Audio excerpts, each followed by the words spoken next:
Selamat pagi jemaat, kita berjumpa lagi di dalam doa Sabtu. Dan saya ingin mengajak Bapak Ibu dan jemaat sekalian untuk menyanyikan sebuah pujian yang terambil dari PPR nomor 21, atau mungkin lebih lazimnya kita menyebut PPK bagian belakang nomor 21. Sebuah pujian yang diubah oleh Pendeta Stephen Tong dengan judul Kidung Agung.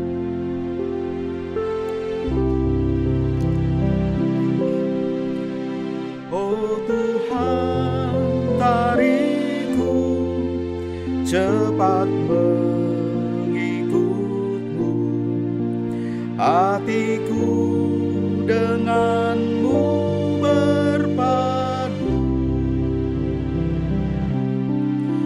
Biar angin bertiup dan badai mengamuk, ku makin pancarkan harum-Mu.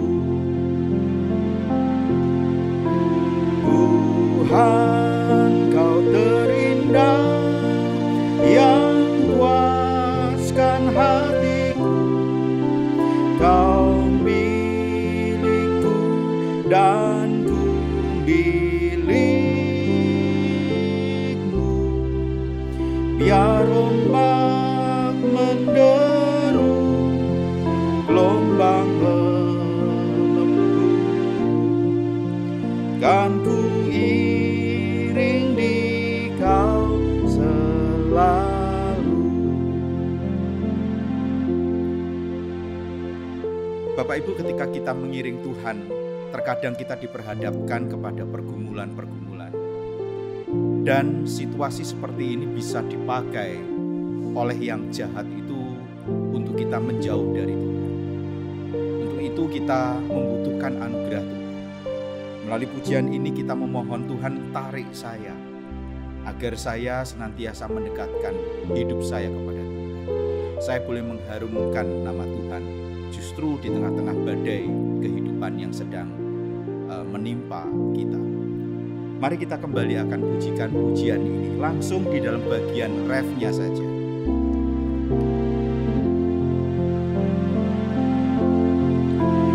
Tuhan, Kau terindah yang puaskan hatiku, Kau milikku dan ku milik.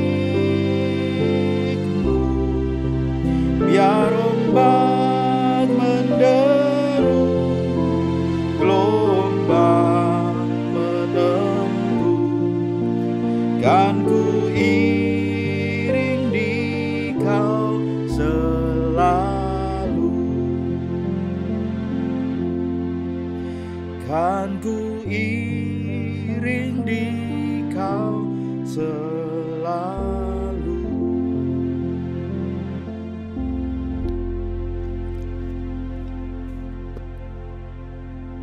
Mari kita masuk dalam doa.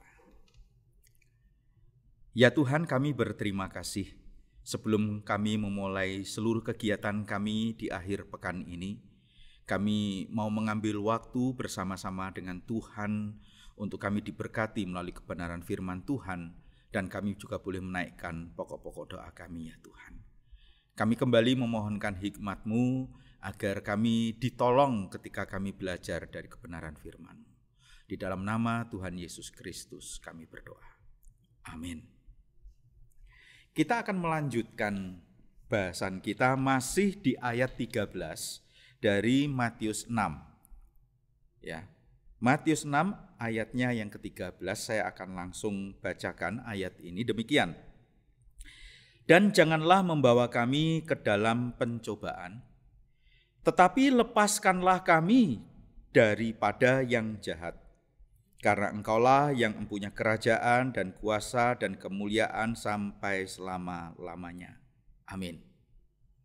Kita masih mengingat bahasan kita sebelumnya, janganlah membawa kami ke dalam pencobaan. Dan hari ini kita akan lebih memusatkan kepada bagian berikutnya, tetapi lepaskanlah kami daripada yang jahat. Bapak Ibu, saya langsung melihat kepada apa yang diutarakan oleh seseorang di dalam buku tafsirannya. Dia mengatakan, apa sih yang dimaksud dengan yang jahat ini? Bagian yang dimohonkan agar kita itu dilepaskan dari yang jahat ini. Mungkin yang paling mudah kita tangkap pertama kali ketika kita memikirkan yang jahat, itu berarti kita bicara dari cengkeraman kuasa iblis atau kuasa setan. Kita diproteksi oleh Tuhan sehingga kita tetap di dalam perlindungannya. Mungkin pada waktu kita melakukan sebuah perjalanan ke tempat-tempat tertentu yang kita tahu itu sangat bersentuhan dengan kuasa-kuasa seperti itu. Atau mungkin kita para pelayan Tuhan tatkala kita hendak melakukan sebuah pelayanan dipercayakan, kita menolong seseorang untuk melepaskan kuasa-kuasa jahat yang sedang merasuk dia. Maka salah satu yang kita naikkan di hadapan Tuhan, kita minta Tuhan tutup bungkus kita. Tuhan tutup bungkus keluarga kita, agar ketika kita melakukan peperangan rohani itu, yang jahat itu kemudian tidak menyerang kita. Karena kita mungkin mudah untuk memahami istilah yang jahat ini terkait dengan iblis, dengan kuasa-kuasanya, dengan setan dan lain sebagainya. Tapi sang penafsir ini memberikan sebuah pemahaman yang cukup menarik. Karena kita diajak untuk meluaskan pemahaman yang jahat ini sebetulnya apa. Bapak Ibu, yang jahat ini bisa diartikan sebagai evil, bukan evil spirit saja, bukan sebagai roh-roh yang jahat, sebagaimana yang tadi di awal saya sampaikan. Tapi ini juga bisa terkait dengan evil man, dengan orang-orang yang jahat, orang-orang yang punya niat untuk menjahati kita, untuk melakukan sesuatu yang membuat kita itu kehilangan rasa aman, rasa nyaman, bahkan kita kehilangan sesuatu karena orang-orang jahat itu. Saya ingat satu peristiwa yang terjadi dialami oleh istri saya dan anak saya. Ketika kami ada acara di gereja, lalu mereka itu pulang duluan ke pastori, dan dari daerah Lipo Bank waktu itu naik taksi menuju ke pastori dan berhenti turun di pintu gerbang pastori. Dan nampaknya mungkin istri dan anak saya ini sudah dikutit oleh dua orang yang menggunakan motor. Begitu mereka turun dari taksi, mereka berjalan menuju ke pastori dalam kondisi yang waktu itu masih lumayan banyak pohon-pohon dan lumayan gelap. Maka istri saya itu diambil, tasnya ditarik. Dan orang yang menarik itu sambil memegang parang. Ya tentu saja itu menimbulkan sebuah ketakutan, bahkan trauma bagi anak saya yang nomor 1. Karena dia juga terjatuh, lalu kemudian ada beberapa barang-barang di tas itu berhamburan di tanah begitu. Tetapi yang jelas bukan masalah barang yang diambil, tetapi ketakutan-ketakutan itu kemudian paling tidak menimpa istri saya dan anak saya. Ketika saya pulang dari gereja, kemudian diceritain, dan kami mencoba untuk mencari apakah masih ada barang-barang yang tertinggal, ya, karena sempat jatuh dari tas. Nah, Bapak, Ibu dan Saudara yang terkasih, ini evil man. Kita juga tidak mau dalam hidup kita itu berhadapan dengan orang-orang yang seperti ini, dan kita minta Tuhan lepaskan saya. Tuhan jauhkan saya dari orang-orang punya niat jahat. Tuhan jangan kasih saya pegawai yang kemudian suka mencuri, yang suka nilep, yang suka mengambil hal-hal yang Tuhan menjadi milik mereka. Tuhan berikan kepada saya rekan kerja yang kemudian tidak tusuk dari belakang dan lain sebagainya. Ini evil man. Tapi ada sebuah perluasan pemahaman, yaitu misalkan evil accident. Ya, kejadian-kejadian yang tidak kita harapkan. Kejadian-kejadian yang itu bisa mendatangkan hal yang tidak mengenakkan kehidupan kita. Ya. Evil accident itu bisa macam-macam gitu ya. Bukan saja evil man yang dihadapi oleh istri dan anak saya, tapi itu adalah evil accident yang mendatangkan hal yang sangat traumatis. begitu. Tapi juga diluaskan begini teman-teman. Ini juga bisa terkait dengan evil imagination. Imajinasi cara berpikir yang jahat. Kalau kita melihat di dalam bagian sebelumnya, bagian dari khotbah Yesus di atas bukit ini, kan kemudian dikatakan jikalau Taurat atau ada tertulis jangan berzina, tapi aku mengatakan tatkala engkau memandang seorang wanita, maka engkau menginginkannya, begitu ya saudara. Bukan sekedar memandang, tetapi kita itu juga kemudian bisa memiliki sebuah imajinasi. Kita itu bisa berpikir, kita itu bisa berangan-angan, kita itu bisa memiliki keinginan-keinginan yang tidak diekspresikan tapi terpendam di dalam benak kita. Kita itu menginginkan sesuatu, begitu ya. Itu termasuk dari evil imagination atau imajinasi-imajinasi yang jahat. Dan Yesus mengajarkan dalam doanya, jauhkan atau lepaskanlah kami daripada yang jahat. Itu termasuk bagian yang oleh penafsir ini dibawa kita ke arah sana, saudara. Kenapa?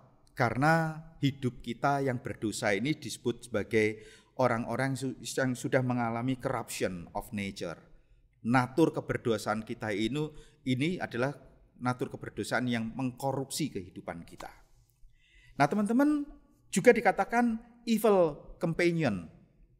Kalau kita kumpul-kumpul dengan orang-orang, maka kita nggak sadar kadang-kadang orang-orang itu punya niatan jahat, punya omongan jahat, punya angan-angan jahat, dan kita kemudian terjebak dan kita menjadi orang yang sama dengan mereka. Kita masih ingat bukan pelajaran misalkan dari 1 Korintus 15 yang mengatakan bahwa kebiasaan-kebiasaan yang baik itu tiba-tiba bisa hilang gara-gara kita punya pergaulan dengan orang-orang yang buruk. Nah, ini kan companion atau sebuah komunitas yang kita bangun dengan orang-orang yang karakter hidupnya enggak baik. Ya, kalau kita tidak mau menjadi orang yang juga tidak baik, atau kita memiliki doa supaya kita dilepaskan dari hal-hal yang jahat, ya jangan kumpul orang yang seperti itu. Karena kebiasaan-kebiasaan yang baik dalam hidup kita tiba-tiba bisa sirna, dikikis, dan kita menjadi orang yang seperti orang-orang itu, saudara-saudara. Lalu dikembangkan lagi dengan sebuah istilah ini, evil neighbor. Tuhan jauhkan dari tetangga yang buruk, tetangga yang jahat, tetangga yang tidak baik.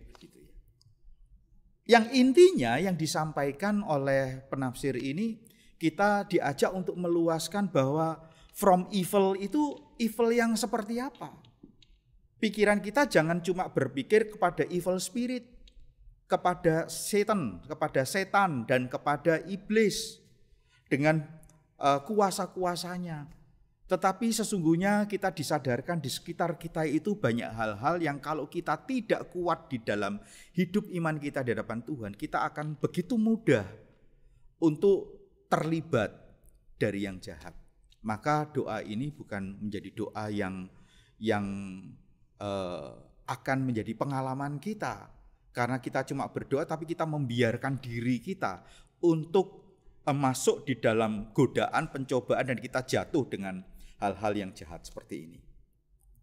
Bapak, Ibu, dan saudara yang terkasih, bagian yang terakhir yang disampaikan oleh penafsir ini, kita disadarkan bahwa di sekitar kita itu banyak yang jahat. Mulai yang ada di dalam diri kita, imajinasi kita, di sekitar kita, orang-orang yang dekat dengan kita yang kita juga tidak pernah tahu apa yang menjadi niatan mereka.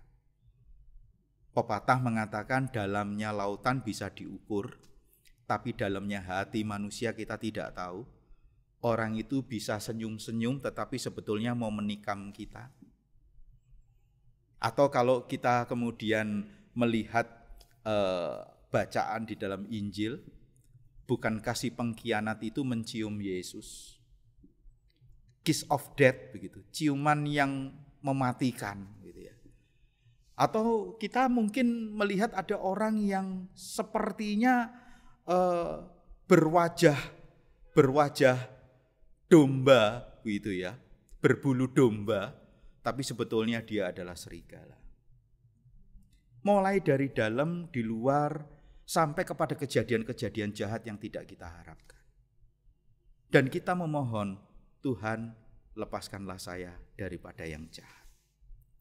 Dalam hal ini, mari kita belajar dua hal. Satu, menaikkan permohonan.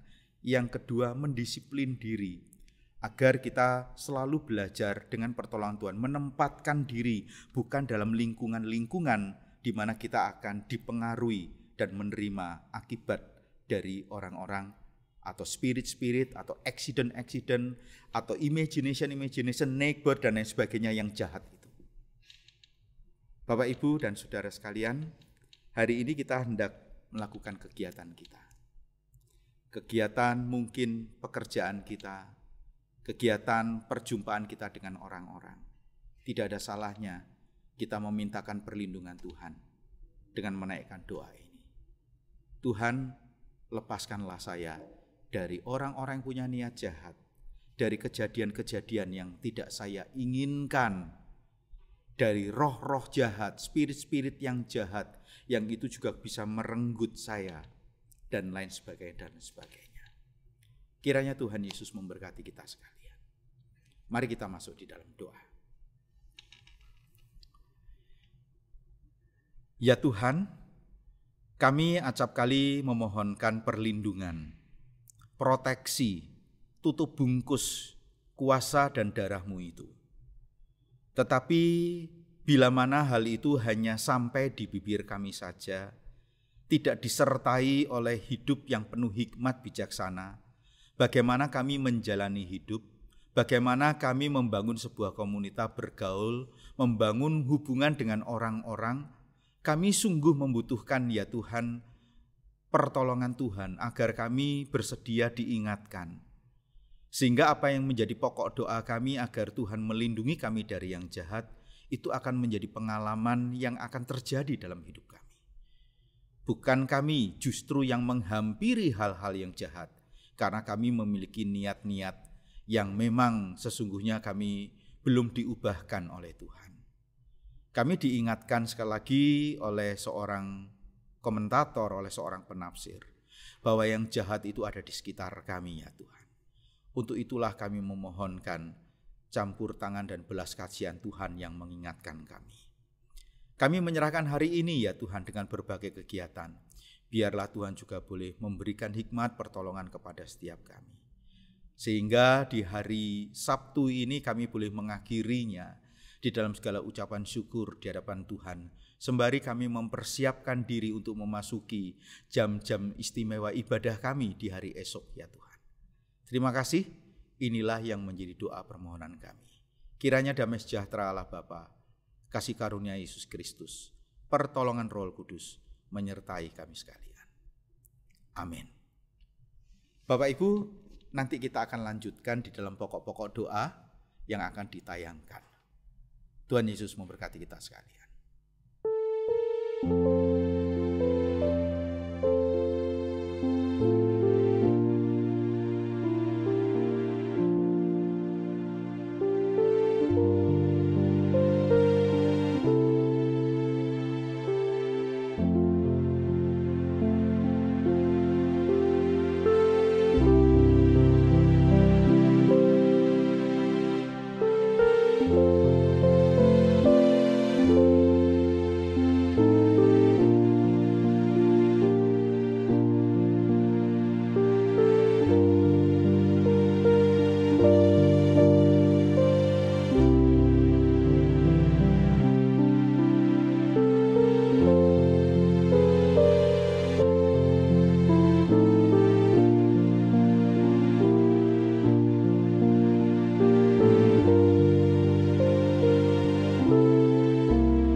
Thank you.